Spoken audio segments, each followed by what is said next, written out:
नमस्कार, आदाब, सत श्री अकाल। मैं धर्म आपका स्वागत करता हूं धर्म क्राइम स्टोरी में। यहाँ हम आपको सुनाएंगे एक नई क्राइम स्टोरी।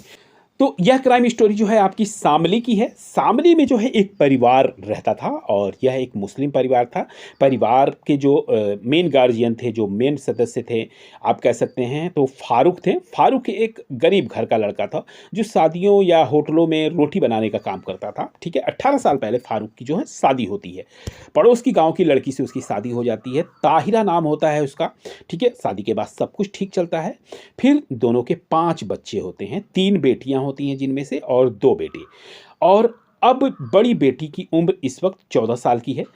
सबसे छोटी और छोटा बेटा जो होता है उसकी उम्र 6 साल होती है। घर की माली हालत इतनी अच्छी नहीं होती, लेकिन वह रोटी बनाने का काम करता है। जो भी पैसे मिलते हैं उससे उसका ठीक गुजर बसर नहीं हो रहा था। पैसे की तंगाली इतनी ज़्यादा थी कि बच्चे की स्कूल की फीस भरना मुश्किल था।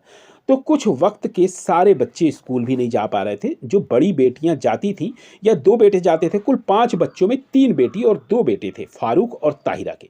लेकिन फिर भी ज़िंदगी कट रही थी। तभी अचानक इसी महीने दिसंबर के पहले हफ्ते में एक समय ताहिरा और उसकी 2 बेटियां जो हैं, एक 14 साल की होती हैं और एक दूसरी 7 साल की होती हैं। माँ और 2 बेटियां तीनों गायब हो जाती हैं। अब बाकी घर में बच्चे जो हैं, 3 बच्चे पूछते हैं पापा, मतलब फारूक से पूछते हैं कि मम्मी और हमारी दोनों बहनें कहाँ हैं। तो फारूक कहता है वो अपने मायके चली गई, अपने घर, यानी तुम्हारे नाना नानी के घर। अब बच्चे इतने छोटे होते हैं, जो बाप ने कहा उसको मान लिया। करीब 5-6 दिन बीत जाते हैं और 5-6 दिन बाद जब ताहिरा घर नहीं लौटती तो उसकी दोनों बेटियां, जो अब मायके भी दूर नहीं थी, एक गांव का फासला था, इधर 1 हफ्ता हो गया था, 6 दिन हो गया था। ताहिरा अपने घर वालों से बात भी नहीं कर पा रही थी। तो अपने माँ बाप से ऐसा होता ही नहीं, हर 2-3 दिन में वो फ़ोन कर लेती थी। तो माँ बाप को यह फिक्र हुई। तो ताहिरा के जो फादर हैं, वालिदान जो हैं, वो पहुँचते हैं और गांव फारूक से पूछते हैं कि मेरी बेटी और बाकी दोनों मेरी नातिन कहाँ हैं। अब उसने अपने बच्चों को तो यह बता रखा था कि मायके में ही है, लेकिन मायके से खुद फारूक के ससुर साहब आ चुके थे।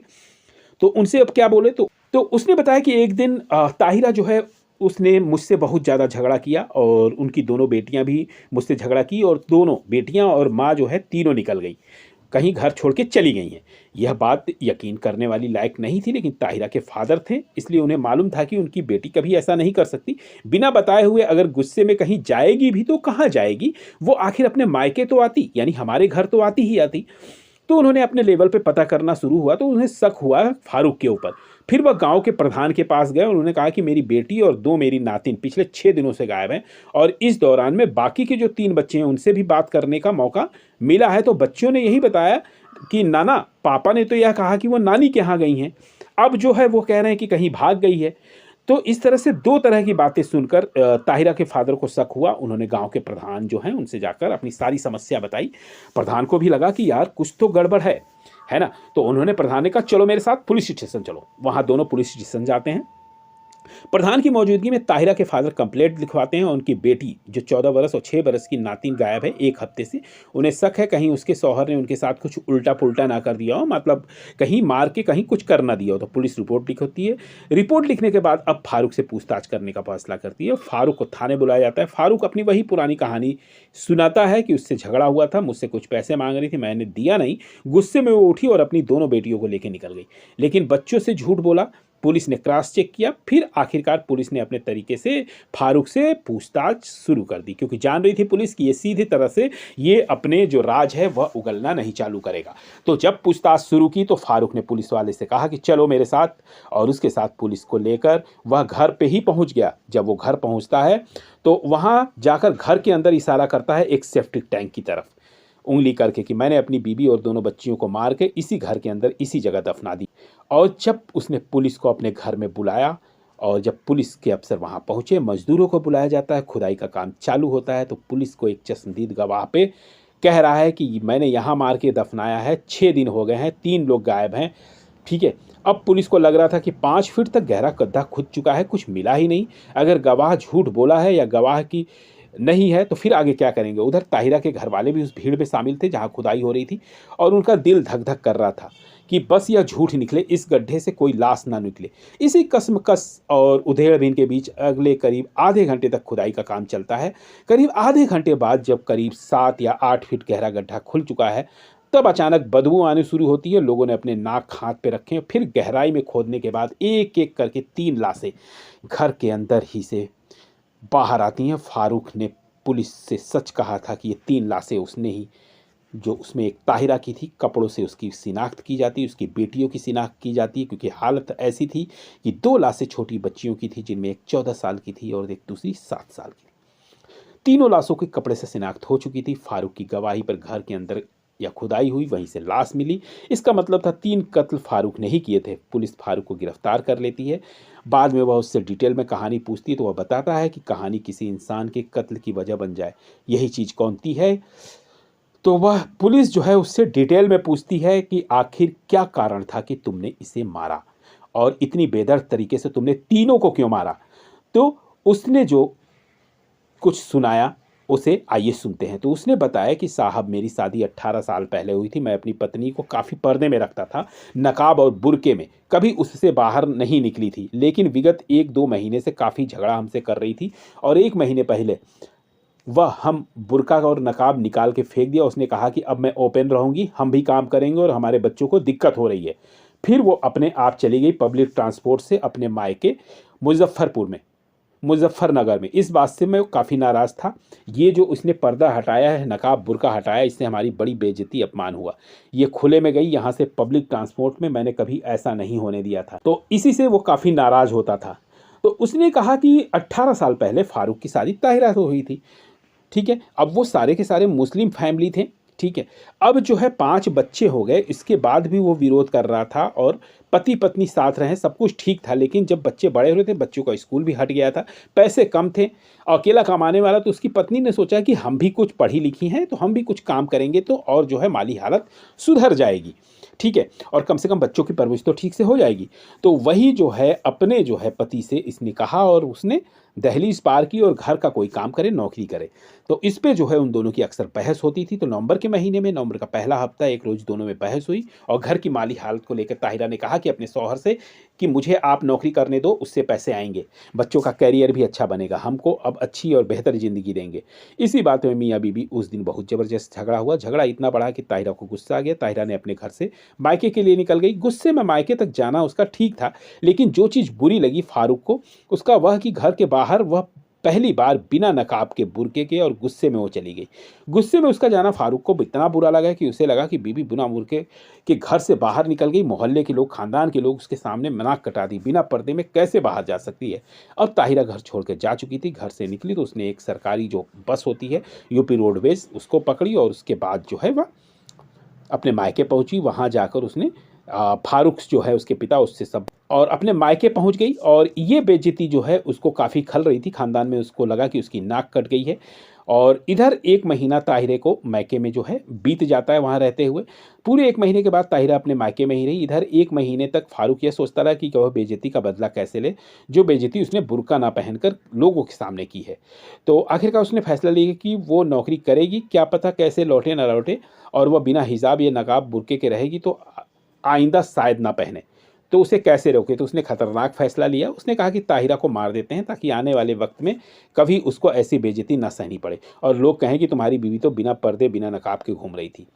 इसी के बाद उसने पूरी प्लानिंग की और सबसे पहले कैराना गया। वहाँ से उसने देसी कट्टा खरीदा, कारतूस खरीदे। फिर घर आया। उसने घर में सेफ्टी टैंक बनाना तो थोड़ा सा और गड्ढा हो चुका था, उसने उस गड्ढे को गहरा किया। जब पूरा गड्ढा गहरा हो, मट्टी घर के अंदर ही रखी थी। इसके बाद वो पहुंचता अपने ससुर। ताहिरा उसको देखकर चौंक जाती है, लेकिन उससे अच्छा लगा कि चलो पति को अपनी गलती का एहसास हुआ, उसे लेने आया है। फारूक ने भी वहां जाकर कुछ इस तरह का बर्ताव नहीं किया और उसने इस तरह से दर्शाया कि देखो मैं बहुत खुश हूँ, तुम जैसा चाहती हो वैसे करेंगे, घर लौट चलो। लेकिन बच्चे भी इंतजार कर रहे थे। ताहिरा इन चीज़ों से बहुत अनजान थी, उसके पति और शौहर क्या सोचेंगे। वो खुशी खुशी से मायके से अपने साथ, उसके साथ ससुराल आ जाती है। ससुराल आने के बाद घर में कट्टा गोली सब तैयार था, गड्ढा खुला हुआ था। सिर्फ और सिर्फ फारूक जो है उसको मारना था, लेकिन अगले 7 दिन तक उसकी हिम्मत नहीं हुई। वो अपनी बीवी को गोली मारे हर दिन सोचता आज मारूं, फिर सोचता कल मारूं। इसी उधेड़बुन में 7 दिन निकल गए। इधर 7 दिनों में उसे लगा कि यह नहीं बदली है, यह पक्का नौकरी करेगी, यह पक्का फिर से बिना बुर्के के बाहर जाएगी। 8वें दिन उसने कहा कि अब कोई कसमकस नहीं, अब मुझे मारना है। इसके 9 और 10 दिसंबर को जब बच्चे सब सो चुके थे, तो बच्चों के सोने के बाद वह इंतजार कर रहा था। देर रात हुई तो उसने अपनी बीबी ताहिरा से कहा कि उसे चाय पीनी है। बीबी किचन में गई चाय बनाने के लिए, वो इसके पीछे गया, कट्टा साथ में था।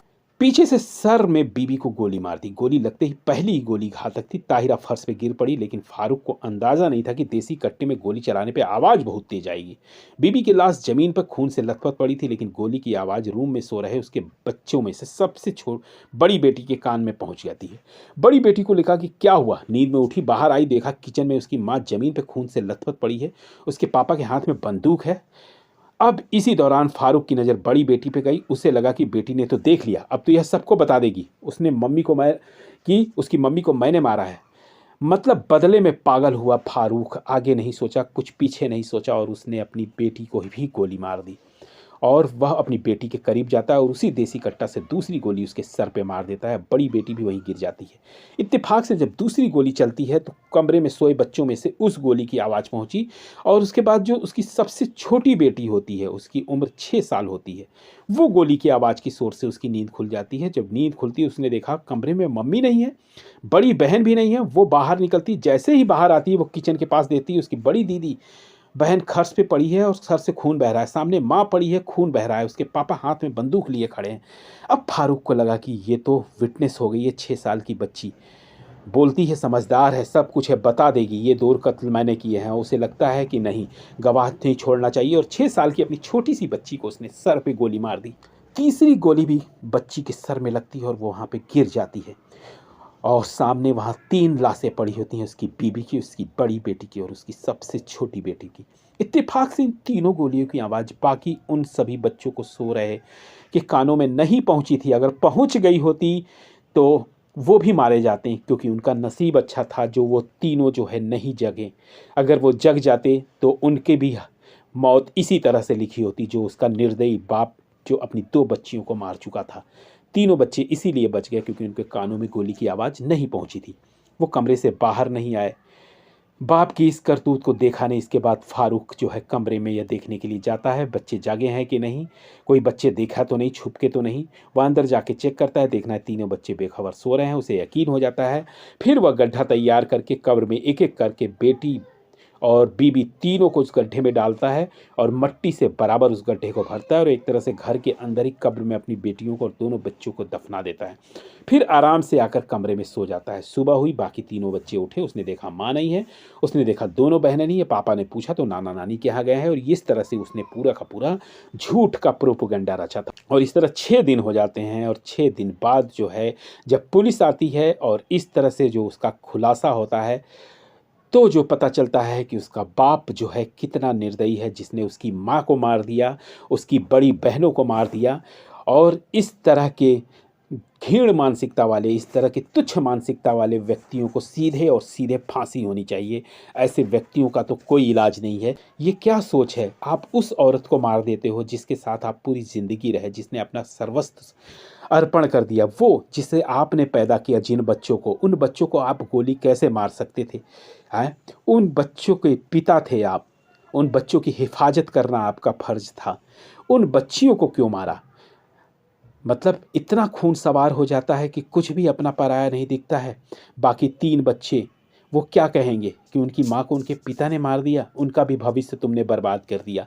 एक तो ज़िंदगी वैसे तैसे चल ही रही थी, किसी तरह घिसट के तुमने उस घिसट रही ज़िंदगी पर एक ऐसा बदनुमा दाग लगाया उस बाप ने, फारूक ने, कि उन 2 बेटियां और अपनी बीवियों को मार दिया। ये कैसे हो सकता है? वो शख्स वाकई में पागल होगा।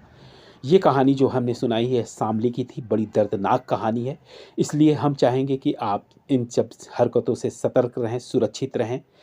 फिर मिलते हैं अगली स्टोरी में। तब तक के लिए आपका बहुत बहुत धन्यवाद।